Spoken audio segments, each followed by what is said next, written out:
All right, guys, here is all the supplements that I take on a daily basis. And first off, let me start by saying I'm not a medical professional. Don't use this as medical advice. Consult with your healthcare professional, do your own research, and get the proper information before you start taking any supplements. I am not your doctor. I'm not a professional. This is purely entertainment, okay? This is off my own experience of spending probably tens of thousands of dollars over the years in my fitness and health journey of what supplements work for me, what gives me the best health, mentally wise, physically wise, and what makes my blood work look better and healthier. I'm going to make this as simple as possible. I'm going to give you all the supplements I take, why I take them, what they do, when you should take them, the dosages, and if you should take them or not. A lot of supplements in here that you probably don't need to take, and I take them for a specific reason for myself. So don't completely copy this. There's a few things that I'll say everyone should be taking no matter what, but make sure you have all the other factors in place. Remember, these are called supplements. It's not something that you can use instead of a healthy diet, a healthy lifestyle, exercising, sleeping 8 hours, drinking plenty of water, because if you don't do all that stuff already, this stuff's gonna be essentially useless for you. Now that that's out of the way, let's get into the fun stuff. We're gonna start from some of the most important stuff that I take to least important, you probably don't need to take it. First off, let me just say, hydration. Make sure you are drinking at least 3 to 4 liters of water per day, even more if you're an athlete, if you're super active. You need to be consuming enough water with salt as well. That's one of the most important supplements you're gonna take, is plenty of sodium in your diet because it balances out your electrolytes, as well as getting enough potassium, because that is what helps the body regulate itself. That is what we need to exercise, to move. That's the whole mechanism behind that. All right, now let's get into the fun stuff, which is all this right in front of me. Most important, what I think everyone should take and why. Number one, omega-3s. What do? Mainly reduce inflammation and competes with pro-inflammatory omega-6s. I have a whole list right here because I can't always remember everything. So it also supports brain health, critical for neuron structure. So heart and brain health, very important for us to function and be healthy human beings. Another great thing it does, joint support. To give us good, healthy, functioning joints, reduces inflammation. It's lovely. I swear by it. I recommend everyone to take this. The evidence shows us reduces and can positively remodel, I can't say this word very well, atherosclerotic plaque formation. So it helps reduce the buildup of plaque in our arteries, and you don't get these buildups in the arteries. People with low omega-3s are more likely to die of some heart-related health disease, and the evidence has shown that. So omega-3 is probably one of the most important things that I would recommend everyone takes. The dosages is going to be 1,000 to 3,000 milligrams daily. I usually take about 2 to 3 just because I want more, and I see the evidence and I see how I feel with it, and it's way better. When to take it? With meals. So usually if you take 3 a day, take it with breakfast, lunch, and dinner. Helps reduce like any fishy burps or any just like indigestion, because it can sometimes cause indigestion. If you're getting good quality ones though, you shouldn't have to worry about that, but it is good to take it with a meal. Next is gonna be vitamin D3. I usually get the one with K2 in it because I'm going to get into that. D3 and K2 I think everyone should be taking as well. Reason being for D3, it enhances calcium absorption, it improves immune function, mood, testosterone, and the evidence has shown that. Okay, it's very good for you. The sun gives us vitamin D as well, but if you're in a place where you don't get as much sunlight, vitamin D3, especially for seasonal depression, can very much help with that. It helps with your mood, it helps improve your testosterone, which is a fantastic thing. Okay? K2, you can get the combination D3, K2. It just works better. It directs calcium to bones, teeth, all that, and prevents arterial calcification. Okay, so great for your health, heart health, and so on. Who should be taking it? People with limited sun exposure, those with osteoporosis or cardiovascular concerns, and individuals with autoimmune conditions, things like that, or if you're getting sick all the time. But I believe everyone should be taking D3, K2. So these are the ones that I think everyone should take no matter what, is omega-3s, D3, and K2. Very simple. You can get it off Amazon. That's where I get mine. You can get it at the drugstore, wherever it may be. These are low-hanging fruits that you can get to improve your health, improve your longevity. Magnesium bisglycinate. Okay, this is a very underrated supplement. Ever since I started taking it, my sleep's better, my joints, my bones function a lot better. So the benefits of magnesium bisglycinate, it is highly bioavailable. Okay, so it's the best bioavailability. I can't talk right now. Maybe I need to take some more nicotine. We'll get to that later. So it has the highest bioavailability. Okay, So you're able to absorb it a lot better, and it's gentle on digestion, no laxative effect compared to different types of magnesium. Calms the nervous system, reduces anxiety, and improves sleep. So very important, because sleep is so important. Supports muscle relaxation, helps to prevent cramping, and will reduce muscle spasms. Also can aid in blood sugar regulation. Dosage for this is about 200 to 400 milligrams per day. Best time to take is around 30 to 60 minutes before bed. That's when I take it, because it just aids in your sleep. Next, we will go on to what I think is very underrated and not utilized enough. NAC, acetylcysteine. It's an antioxidant, which is very good for your health, for your immune system, for prevention of diseases, for prevention of cancer, things like that. I'm not saying it prevents cancer, but there's studies linked to helping aid in that. Reduces oxidative stress and inflammation, supports respiratory health, thins mucus, helpful for lung conditions. So if you're a long chronic smoker, this is very good to take for that. May improve mental health. Studies show benefits for OCD, addiction, bipolar disorder. And it protects liver function. So take a ibuprofen or whatever, it's used for overdoses of that sometimes. Who should take it? Those exposed to toxins, pollution, alcohol, heavy metals. So I believe a lot of people are exposed to this, and anyone that drinks or has any stress on their liver through certain drugs they may use, it's very good to use for that. Anyone with COPD, asthma can show benefits for that, and benefits for people with mental health addictions. Dose is about 600 to 1200 milligrams per day, split into 2 dosages, and best time to take in morning or afternoon. May cause energy for some, so avoid it around bedtime.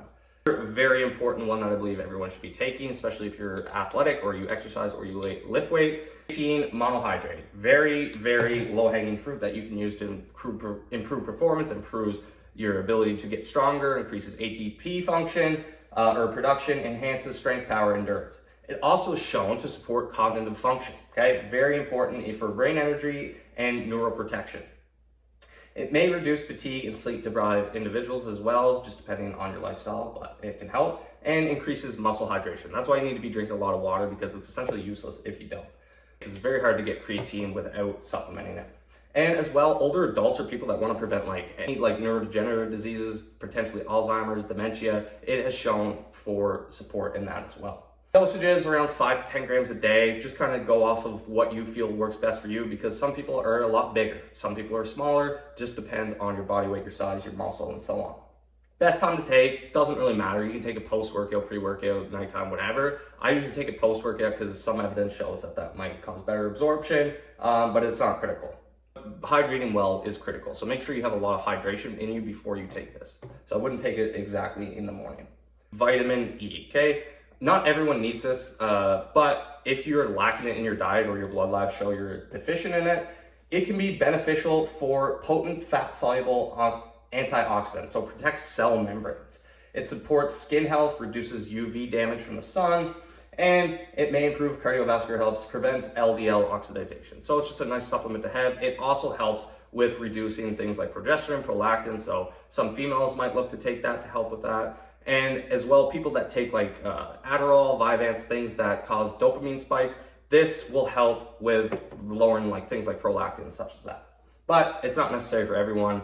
I just take it because I do take Vyvanse, and it's shown to help with whatever, all that stuff. I don't really know the whole mechanisms. Remember, I'm just a gym bro that spends a lot of money on supplements, and I don't want you to waste your money.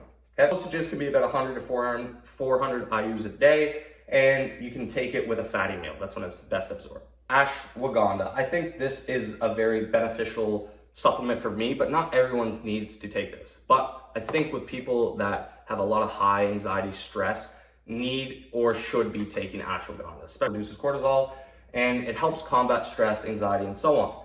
That being said, lower cortisol, lower stress will help boost testosterone, and very beneficial in men, even women too. You have testosterone, but for men especially, helps improve your sleep quality, helps lower cortisol, which helps increase testosterone. So if you have high anxiety, high stress, I recommend taking this. Dosages should be about 300 to 600 milligrams per day. That's in the KSM version. And if you take the other version, I think it's Sensorial, I think that's a little lower dose, like 125 to 250 per day. Best time, I like to do it in the evening or before I go to bed. And I cycle 8 weeks on and 2 weeks off to prevent tolerance, because you can build a tolerance. Some studies show that you don't, but some do. So I just cycle off for a little bit just so I don't build that up. We forgot a very important one, CoQ10 or ubiquinol. It's very good for heart health, okay? So what it does is it supports mitochondrial activity, okay? Boosts cellular energy, powerful antioxidant as well. So these are my favorite kind of stack for my antioxidants, and it protects heart and brain health. So it's good for your heart and brain.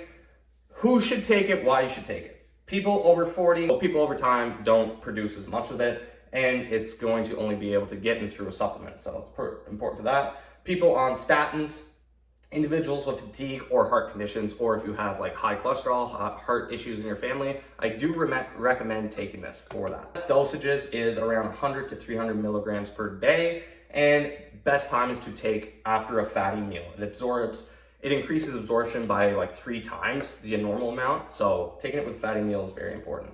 I take this sometimes too if I'm like going out and drinking, or I'm worried about causing damage to my liver, or if I take like ibuprofen, stuff like that. Just helps. It has like milk thistle, turmeric, a bunch of other like vitamins and supplements in it. So if you ever have like a night out drinking and you want to protect your liver, things like that, milk thistle can be good for protecting your liver. New thing I've been trying actually is a P5P, so this is B6, but in its most bioavailable form, okay? Then I stack it with L-tyrosine. Reason for this is I take Vyvanse now. So L-tyrosine is a precursor to dopamine and norepinephrine, which helps sharpen focus under stress. So people that are like hard into business, studying, whatever it may be, L-tyrosine is very good for helping people that are in high stress environments, okay? It reduces fatigue in sleep deprived or high stress situations, helps support thyroid function, which is great for if you're trying to lose weight, and building block for T3 and T4. People with demanding cognitive workloads, so high stress workloads, if you have to study for something very important, people or anyone diagnosed with ADHD or low dopamine symptoms. Individuals exposed to acute stress, night shifts, so on, this could be a good thing to help with better function. Best time to take it's morning, pre-workout. Avoid after 3 p.m. because it can cause energy spikes. Best for acute stress, so you don't want to take this all the time, but it is good if you're stressed out a lot. It can help with that. I've been using P5P lately. This is a new stack that I've been using, is these two, is because it also helps with neurotransmitter production, serotonin, GABA, and dopamine. Okay, so these two together, great for that. Reduces homocysteine, lowers cardiovascular risk as well. Aids in hemoglobin synthesis, prevents anemia, helps regulate hormones, estrogen dominance, PMS, so on. So good for ladies and women as well. Especially with women with hormonal imbalances, people with mood disorders or high stress. It's important, you don't need it if you don't have those issues, or if anything that I said doesn't relate to you, you don't need to take it. You can take it at 20 to 50 milligrams per day. Best time is in the morning because it can be stimulating. The only thing is, I've been on a higher dose of this because I'm trying to help support my dopamine, and you can't take it for too long because there is studies showing it can cause neuropathy. So there's not a whole lot of evidence, but there is some stuff shown. So talk to your doctor, consult with a healthcare professional if you feel or have the same symptoms I did, such as low dopamine and so on. If you're getting off like certain substances, then this can be very useful. Medical stuff I take, finasteride, just to prevent hair loss because I am receding. As you can tell, it is going back further and further, and all my family members are bald. All the men in my family. This is just all the supplements I take in here, just so it's easier to use. And then one thing I will say, I do take nicotine just for the neurocognitive benefits and the focus I get from it. Some evidence showing to help prevent things like dementia since it's neuroprotective, okay? So those are all the supplements I take, why I take them. Remember, you don't need to take these, but some of the things at the start, I think everyone should take. Remember to have a good, healthy diet. Make sure you're fueling yourself full of water, full of electrolytes, and living a healthy lifestyle. Hopefully that clears things up. I know this was a long video, but there's a lot to talk about. Sorry if I was yapping too much. Love y'all. Peace.